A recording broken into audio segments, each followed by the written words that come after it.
Men often find themselves blindsided by a culture that hates authentic masculinity, and many have given in and succumbed to the ever-evolving culture and woke society. But not us. We are the Remnant, faithful Catholic men from 3 different generations who reach through the radio to tackle current events that challenge our wills and empower the practice of the Catholic faith through thought-provoking discernment and prayer.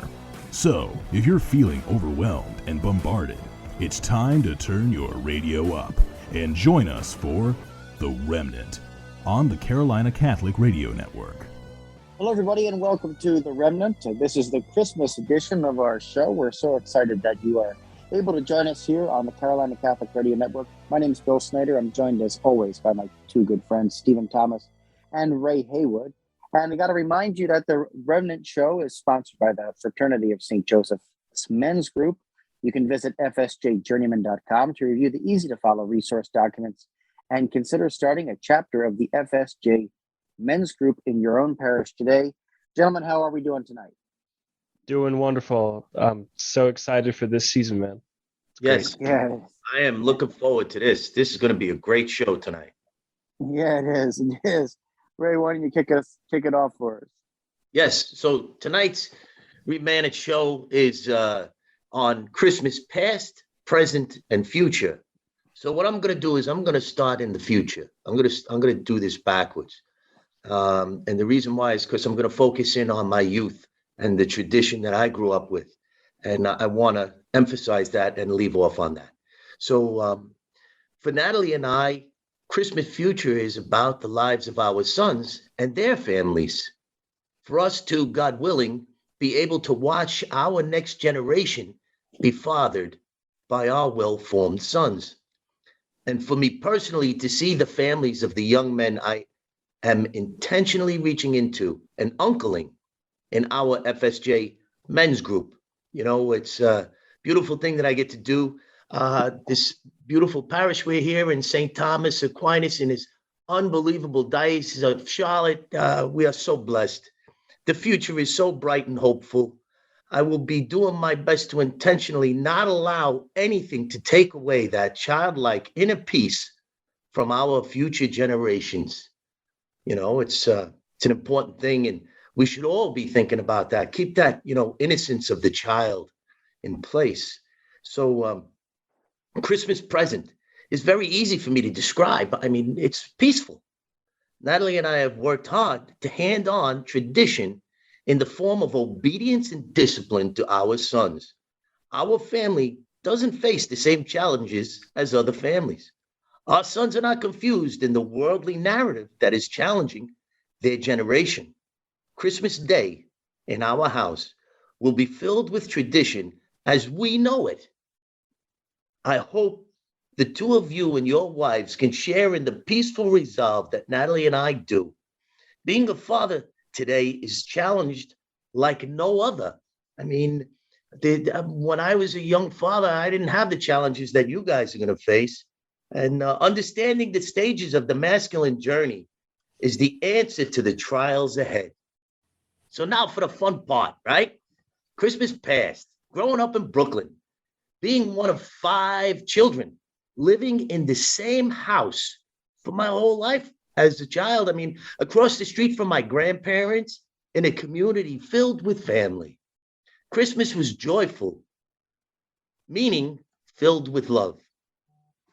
Let's talk about tradition. We can start with Christmas Eve. My Aunt Nell would give us all the children in our family. Every house was delivered packages for us to open on Christmas Eve, and it was pajamas. And, that lasted my whole childhood. It's a great memory, and it makes for good, really good Christmas pictures looking back now as an adult, And another thing, another tradition in my house when I was growing up was that my parents put up their Christmas tree on Christmas Eve after their 5 children went to bed. I can't even imagine. Like my father, he worked 3 jobs to afford us all to get a Catholic education. I don't know how they did it, but I know why they did it, So if you're listening to this with the innocence of children around you right now, please turn back in later. I don't want to take away that innocence. And I'm going to talk about some things that, I don't want the children to hear right now. So for as long as I can remember, on Christmas Eve, Santa Claus would show up at my house and all of the other houses in our family, to the children. It was a beautiful thing. My cousin Larry was Santa Claus to our family for over 3 decades. I called him in preparation for this episode to gain some perspective. And this is some of the highlights of what he shared with me. He said to me that he had a route that grew and grew with every passing year. And it was not an easy task for him to fit everybody in. He told me that over the years, he began to understand that being Santa Claus meant that you could get away with pretty much anything. Think about that. You're driving around and Larry's in his orange van for my family and his friends listening right now. And, he felt as though he could do anything as Santa Claus, especially at that moment in time, back when I was a kid. So he shared with me a specific memory of his. So his brother, Dennis, has a daughter, his daughter, Maureen. In the route that he had this night, they were out at Lundy's, which is on Emmons Avenue in Sheepshead Bay in Brooklyn. Big restaurant, it's not there anymore. Another landmark that's not there for us. But anyhow, he somehow knew that they were going to be there. So he went to the house, he knocked, they weren't there. He left a candy cane on the door. So he goes over to Lundy's and he walks through Lundy's dining room like as if he's just visiting everybody at every table. And then he walks over to the table where his brother is and he kneels down and he says, "And how have you been? Have you been a good girl this year, Maureen?" And she lit up. And could you imagine, like, she thinks as the innocence of a child that Santa Claus knows who she is. Just a beautiful story that he shared with me. And he went on to say that in the travels home, she broke her candy cane. So somehow or other, Larry left a candy cane hanging on the front door of their house. So she got home and there was a candy cane there waiting for her. Just unbelievable, the story, beautiful. My takeaway was that Larry described Christmas through the eyes of children that he touched. He said that at one point in our conversation, he stated that being Santa Claus was like being on crack, junk, and Christmas all rolled up into one. Now, for us younger guys, I want you to know Larry is in his 70s. He comes from a different time than us. But, I just want you to understand what he's describing here. He's describing his own euphoria. And for the people who know Larry personally and are listening along, you're welcome, because you understand Larry as well as I do. But if you think about what he's sharing that Christmas to him is like a high. It's his own euphoria. And I want to say, by the way, Larry doesn't have any of his own children. So tell me again, how do we share in true joy? The only way we get to share in it is through love. To Larry, the innocence of a child in the arms of Santa Claus is what true joy means to him. And I'm going to tell you, what a conversation that we had. It's just a beautiful thing. I think back on it, and I'm sure my family listening along, there's probably a lot of tears in eyes right now. And to know Larry is to know true joyfulness. Stephen, you got any memories of when you were growing up? Oh gosh.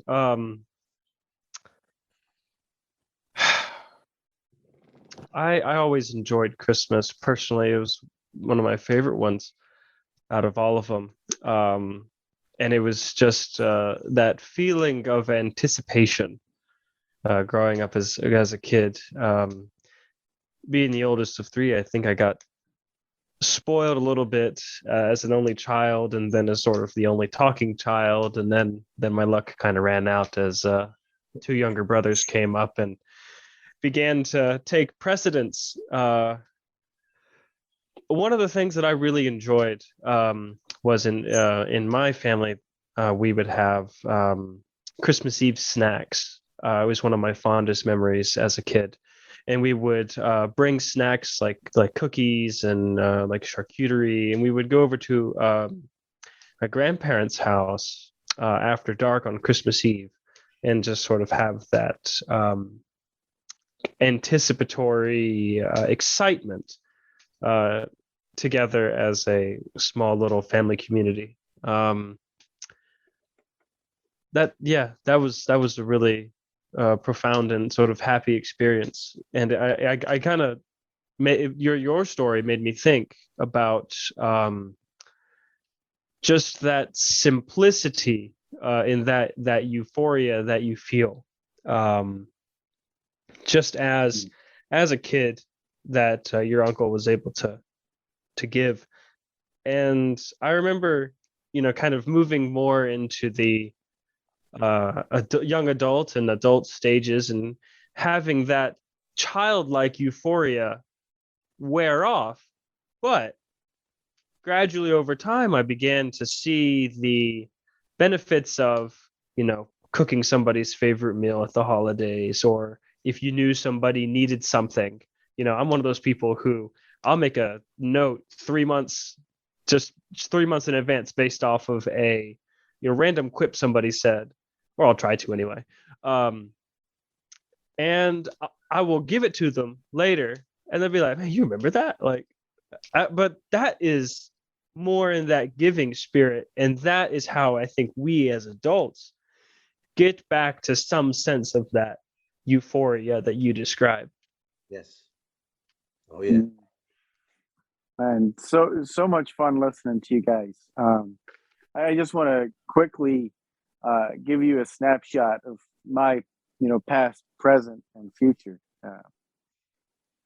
When we were little, Christmas past in my family, two things stood out. Number one, we would always go do a trip to downtown Philadelphia and see the Scrooge exhibit in a department store down there. And then we would also go see the light show in Philadelphia, the Philadelphia John Wanamaker's light show, which is, it's no longer in existence. But man, it was just an amazing day. We would travel down to Philadelphia where we were living in the suburbs of, so we would go down there and we would do that. It was beautiful. Another thing that always happened in my past was that my dad, when we were living there, would always throw a Christmas party for our entire family. So everybody from the Snyder side of the family would come over the house. We have videos of us performing Knock Three Times, or my aunts performing Knock Three Times by Tony Orlando and Dawn. We have just amazing, video footage from that time in our lives, on the old 8mm video cameras. And I say this as I'm in Puerto Rico right now with my son. We're experiencing his first Christmas together, and I've certainly been to Puerto Rico before. I've been to Puerto Rico for Christmas before, but the experience of having my son with his first Christmas is just amazing. And I'm so blessed to be able to be here and to be able to to celebrate that and be Santa Claus, right? For the first time, and that's there's just no words to describe that. And future, when you look off into the future, you see, you look in my son's eyes. I can look in Elvin's eyes. I can see all the future in front of him, right? I can see the the beautiful stuff that's going to be coming down the pike for him, and the Christmases that we have yet to come. So that's where I would leave my thoughts. We're going to take a short break here on the Remnant, but when we come back, we're going to be talking about our saint of the week, which is none other than St. Nicholas. So we'll be right back after these messages here on the Remnant. Stay tuned to the Carolina Catholic Radio Network. Hello, my name is Ray Haywood, and I'm coming to you today to speak to you about the Fraternity of St. Joseph Men's Group, a men's group that was started under the leadership of Father Matthew Codd by the intentional men of the parish of St. Thomas Aquinas here in our Diocese of Charlotte, North Carolina. In our first efforts, we were asked if we would model our men's group in a way that other parishes could simply follow. With that intent in mind, we created the fsjjourneyman.com website. On that website, you can find all that is needed to create your own chapter of the Fraternity of St. Joseph Men's Group in your parish, as well as resource documents that we are intentionally placing into our faith community. We hope that you will step closer to the path and to each other in the just model of St. Joseph as you consider creating your own chapter of the Fraternity of St. Joseph Men's Group.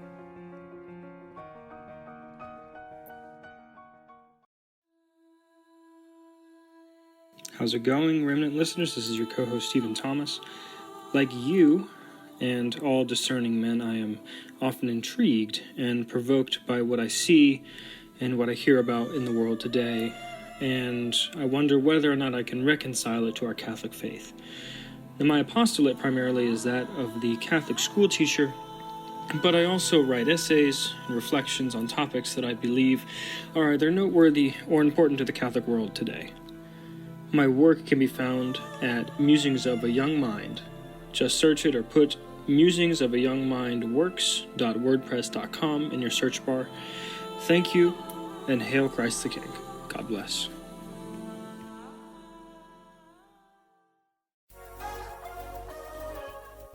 Patchwork Heart Ministry is committed to sowing hope into broken hearts by helping young people encounter the love of Jesus Christ and His Catholic Church through prayer, storytelling, and media initiatives. We invite you to prayerfully consider supporting this mission financially. Mail your tax-deductible donation to Patchwork Heart Ministry at P.O. Box 563, Lake Geneva, Wisconsin, zip code 53147, or visit patchworkheart.org to donate online. That's Patchwork Heart Ministry, P.O. Box 563, Lake Geneva, Wisconsin 53147, or online at patchworkheart.org. Welcome back to The Remnant on the Carolina Catholic Radio Network. Welcome back to the ReMENant show. We're talking about Christmas, past, future, and present, and can't talk about Christmas without St. Nicholas, right? So as I was preparing for this show, what I learned about St. Nicholas was that he came from money, and that throughout his life, he always had a charitable heart. And there's a story that kept coming up for me as I was preparing, and it was around his time being a bishop. And the story goes that there was a poor man in his community who had 3 daughters, but he had no money for a dowry, right? So this is a problem for this man. And, what happens is, the legend has it that St. Nicholas climbed up on the roof of this man's house and dropped 3 bags of gold down the chimney. Now, listen to this. The legend goes on a little deeper. You know that old story of telephone? Well, this may come and play here, because it's said that some of the gold in the bags made it into the stockings that were drying by the fire. That's a little bit, all right. Well, it's interesting, no? So what I get out of that, what comes to me when it comes to St. Nicholas, and when I think about Christmas, and we're talking about all the things of the world, I think right away about the things, what the real meaning of Christmas is, and that's of our Lord and Savior. And how does he want us to be? And that charitable heart of St. Nicholas is what speaks to me, and it tells me to remind our listeners that charity is a virtue that's learned at the hands of our loved ones, and we could actually set a trajectory for our families with a charitable heart and we could step into the role of St. Nicholas as Santa Claus for some of our loved ones in our lives. And, I don't have to say who they are. I'm sure that as I'm saying this to you, you know who they are. And we all know the people in our lives that we could touch. And, maybe we can inspire you tonight in this show to reach out and touch somebody in the spirit of St. Nicholas. So who's up next, fellas? Why don't I tell a brief story that I enjoy about Saint Nicholas? So Ray said that he was a bishop and he lived in the 4th century as the Bishop of Myra in what is now Turkey, and he is a documented member of the Church Fathers at the Council of Nicaea, which is the first ecumenical council that was held in 325, called by the Emperor Constantine to settle the matter about the Arian controversy, which denied the divinity of Christ. It's where we get the Nicene Creed that we say at Mass on Sunday. And one of my favorite stories, which really just gives St. Nicholas the historical, not just the myth, because, we have the whole myth about St. Nicholas, but this is the historical person. And this particular story I chuckle. So it goes that during the council's deliberations, Arius was spouting his heresy, and St. Nicholas was just not having it, walked up and slapped Arius for denying the divinity of Christ. Now that is a ardent upholding of Orthodox teaching, and as we know, Arianism got condemned. We developed the Nicene Creed. Yep. And it might well have come down to that slap. Who knows? That's my story.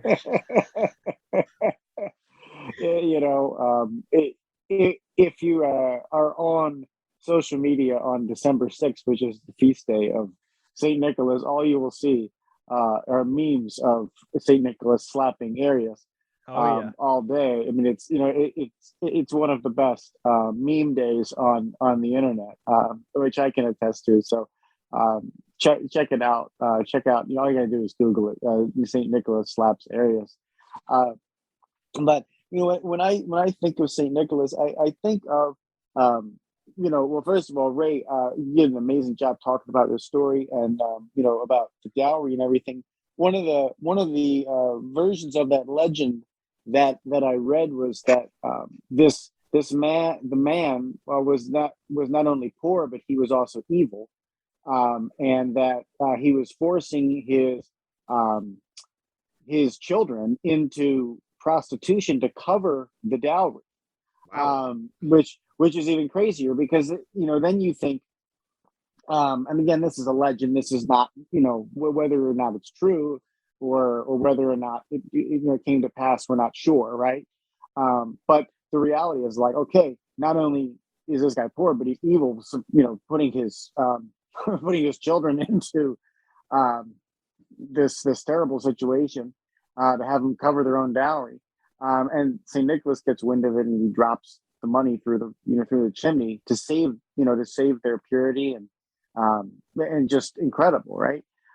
So I think that adds just a little twist. Again, we're not exactly sure how it played out or if it played out. But the other thing I'll just mention about St. Nicholas is really getting a chance to play St. Nick as a kid, and then this will lead into my ReMENant challenge too.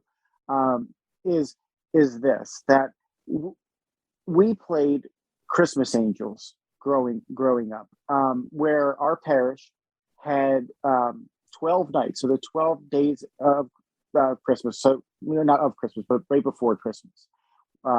Each and every night for 12 nights, from the 12th to the 24th, our parish would identify needy families, and then they would pick 12 other families that would go and drive gifts to these families and knock on their doors, leave the door or leave the present by the door anonymously and run away.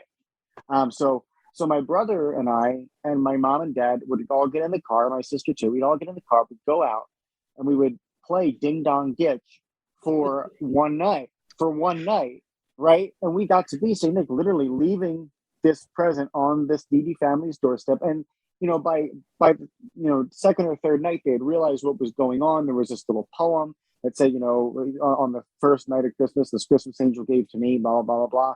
And it was like, stuff for like, to make cookies or, some DVDs. It wasn't nothing super expensive, but it was a way to give back to these families. And, maybe somebody was suffering with cancer. Maybe somebody had just lost, mom or dad right around this time of year. I mean, there was a lot of things going on in our parish. So this was a way to give back, but it was an amazing way for us to give out the gifts, right? My brother and I dressed in all black. We go up and knock on the door and we run back.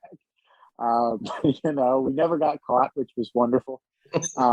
And so I'd say be Saint Nick and be gift, not present, right? I mean, gift is very simple. You cannot repay a gift. That's, presents, we exchange Christmas presents, right? Like we're exchanging this present and that present and this present and that present with somebody. That's not that's not what we're supposed to do. We're supposed to be gift. Give something that you cannot, it cannot be repaid to you, right? So give without reserve. I think that's the best way that you can be St. Nicholas. That's my challenge for you during this Christmas season. So, Stephen, I'll leave it off to you, dear ReMENant challenge. Man, I love that story. I never would have pegged you for a ding-dong ditcher as a kid. No way. Legally. Oh, yeah. So my ReMENant is kind of in the same vein. So during, at least at St. Thomas and throughout our diocese, we've had Rorate masses, which have been particularly beautiful. And my challenge is like that.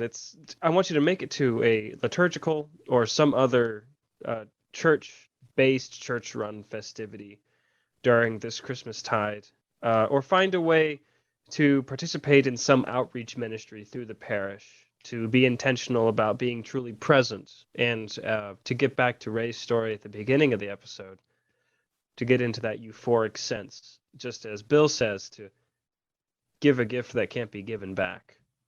I'm sure Ray's got a great challenge for us. Absolutely. So my ReMENant challenge this week is threefold. For the men out there, my age and older, if your grown children are wanting to have Christmas in their own homes, think back on the traditions that you handed on to them that now drives their will to want the same for their children and families. You did your job well. All for joy. For the young fathers out there who are feeling bad for stepping over this threshold in the masculine journey, understanding the need for creating your own family's traditions, I want to say to you, joyful suffering is what we do as fathers for the families we love. Do your job well. All for joy. And lastly, to encourage men out there to uncle in the same way that my cousin Larry did, to become Santa Claus to your family. Get a route together. Learn through my witness of the impact this type of selflessness had on my family. I encourage you, and you know who I'm talking to out there right now, to follow in Larry's example. The tradition that he handed on selflessly to many of the children in my family during their formative years left room for the innocence of a child to grow in wonder of the season. Truly beautiful. And to know Larry Coyle is to know true joy. He is truly a jolly old soul. But, going back to what Stephen was just hitting on and what Bill was just hitting on, there's a gift out there that we can give, and it's forgiveness. Because forgiveness is a gift in itself. It's a beautiful gift to give. And it's more in line for what this season truly is. So, Bill, you want to bring us out?